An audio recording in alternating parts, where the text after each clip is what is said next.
আসসালামু আলাইকুম। অবশেষে সরকারি চাকরিজীবীদের জন্য দারুণ একটি বড় সুখবর। মহার্ঘ ভাতায় হতে যাচ্ছে নবম পে স্কেল। নবম পে স্কেলের সিদ্ধান্ত প্রায় চূড়ান্ত।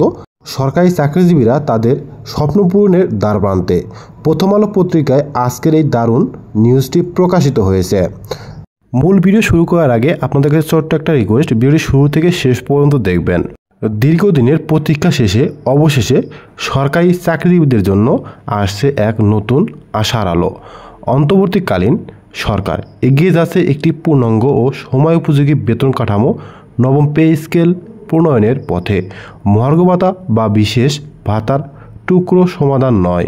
এবার সরকারের সিদ্ধান্ত আরও দৃঢ়, আরও মৌলিক।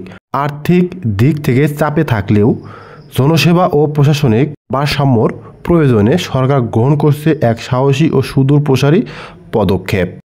গতকাল অর্থ মন্ত্রণালয় থেকে প্রকাশিত এক প্রেস বিজ্ঞপ্তিতে এই গুরুত্বপূর্ণ সিদ্ধান্তের আনুষ্ঠানিক ঘোষণা আসে। এর আগে চলতি বছরের জুলাই মাস থেকে মহার্ঘ ভাতা দেওয়ার পরিকল্পনার কথা জানানো হয়েছিল। সে অনুযায়ী প্রথম থেকে দশম গ্রেডের কর্মকর্তা কর্মচারী 15% এবং 11তম থেকে 20তম গ্রেডের কর্মচারীরা 20% হারে ভাতা পাওয়ার কথা ছিল। কিন্তু সেই সিদ্ধান্ত কার্যকর হওয়ার আগেই আসে বিশেষ ভাতার প্রস্তাব, যা জনমনে নানা প্রশ্নের জন্ম দেয় এবং নীতি নির্ধারকদের উদ্দেশ্যে নিয়েও তৈরি হয় দ্বিধা। সব জল্পনা কল্পনার অবসান ঘটিয়ে অবশেষে সরকার সেই পুরনো পথ থেকে সরে এসে বেছে নিয়েছে দীর্ঘমেয়াদী ও প্রাতিষ্ঠানিক সমাধানের রাস্তাটি, আর সেটি হচ্ছে নবম পে স্কেল। এই কাঠামো বাস্তবায়িত হলে কেবল বেতন বৃদ্ধি নয়, কর্মক্ষেত্রে বাড়বে স্বচ্ছতা, বার্ষিক ইনক্রিমেন্টে আসবে যৌক্তিকতা এবং গ্রেড অনুযায়ী সুবিধা বন্টনেও তৈরি হবে একটি ভারসাম্যপূর্ণ চিত্র। এ সঙ্গত সর্বশেষ পে স্কেল চালু হয়েছিল 2015 সালে, অর্থাৎ প্রায় এক দশক আগে।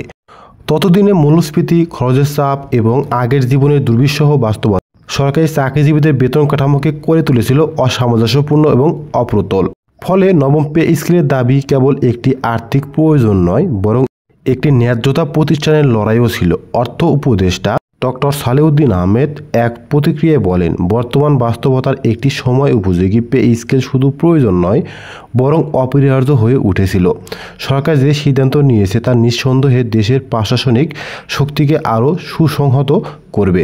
তবে এখনও পর্যন্ত নবম পে স্কেলের নির্দিষ্ট কাঠামো, গ্রেড বিন্যাস কিংবা এটি কবে থেকে কার্যকর হবে সে বিষয়ে বিস্তারিত কিছু জানানো হয়নি। তবে আভাস মিলেছে আসন্ন বাজেট থেকেই ধাপে ধাপে এই কাঠামো চালুর প্রক্রিয়া শুরু করা হতে পারে।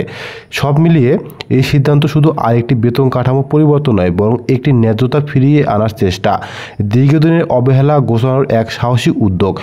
সরকারি চাকরিজীবীদের মুখে যে প্রশান্তির হাসি ফুটবে এই ঘোষণায় প্রতিধ্বনি ছড়িয়ে পড়বে দেশের প্রশাসনিক যন্ত্রের প্রতিটি কোণে।